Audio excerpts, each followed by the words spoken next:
I do want to talk about some of the other news aspects during the week and maybe get your view on the clustering of shops. I mean, you've obviously walked here tonight, I think, Kate. The clustering of shops and Tom's and John's views on that as well, and William Hill trying to stop it, and your view on that, really. I have to say, maybe this is the school teacher in me coming out, but where I live in the East End of London, there is one particular road. It's not very long, but in that road, you can choose between 8 different betting shops, and they start and end with a Ladbrokes. There's a William Hill in the middle, there's a Coral, there are a couple of independent bookmaking shops along there as well, but they do provide competition in terms of the business sense, which I don't have a problem with. I do have a problem as an ex-school teacher perhaps going past and seeing them full of quite young men, generally, very few women and girls going into betting shops. But they're not watching the racing, they're not watching the dogs, they're not watching, for example, the football matches when the shops are open late at night.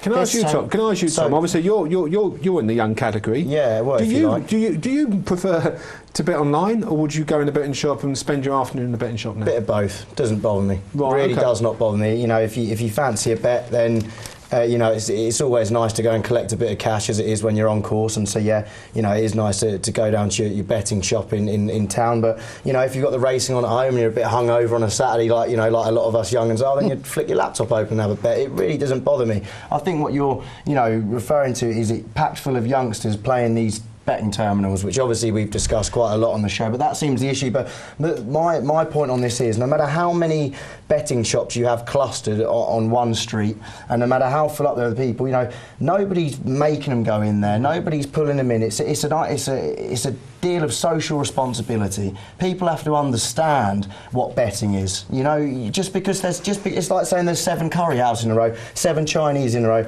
7 banks in a row. Nobody's forcing you to go and get obese and eat 7 curries. You know, it's what you want to do. It's about having a bit of a level. Yeah, obviously I don't know where you grew up, but it might have been. We have to remember this is a free market capitalism. Exactly. The demand is there, people want to go to them. But the leader of the bookmaking industry has turned out to be Ralph Topping of William Hill.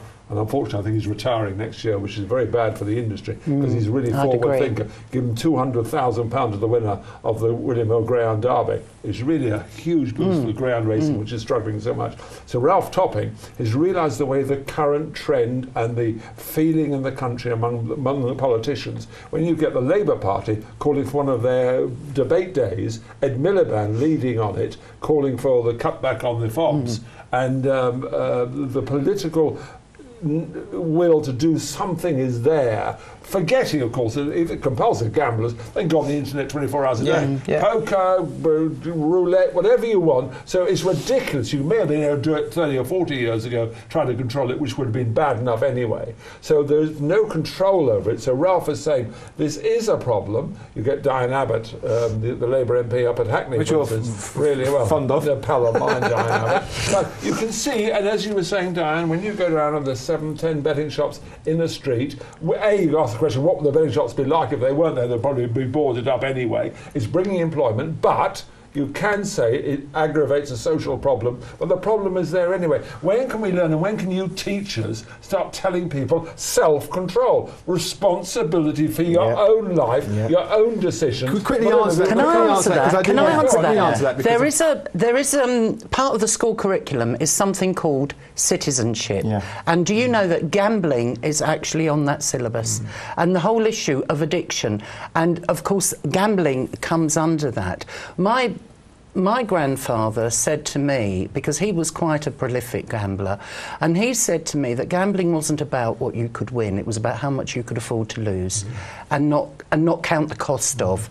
And the problem, it seems to me, is that a lot of gambling now doesn't involve the physical act of taking money out, putting it over, getting a receipt, and then getting winnings. It involves pretend money. The betting shops does that. You do go in, you do put money over. But not, I gather, not with these machines. Well, with the machines, you get cards, it's cards and vouchers and you've so always on. got a digital representation of a piece of and money. it's not, and to a young, I'm sorry. That's technology though, isn't it? It's also about how, and I'm sorry, but I've taught people of the sort of age that is going into these betting shops.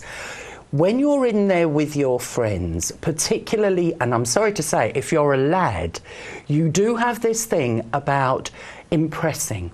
And you get caught up in it, and you get caught up in it with your friends, and you don't even notice that you've spent this amount of money. We all boast if we have a winner, don't we? We're going to try and impress people. Oh, I knew that. We all do that, don't you? But it's even more dangerous if you're a young person. You're more susceptible. You're more susceptible about what other people think of you, and so on and so forth. And I think the whole psychology that's involved in terms of these machines in betting shops, and to a certain extent with betting online, because especially if it's a solitary activity and it's almost a secret activity, it creates its own kind of dynamic. I'm going to have to close you there. I mean, I would say very quickly, when I was at school, my mum sent a picture around to all the local betting shops saying, this kid's only 15, don't allow him to put a bet on. But anyway, that's my age. Also, but very quickly, you do talk about clustering. There are now 8,500 betting shops. 30 years ago, there were 16,000. So betting shops have halved. They're sprouting up all over the place. Yeah, I think they're not round the corner anymore. They're on the main street.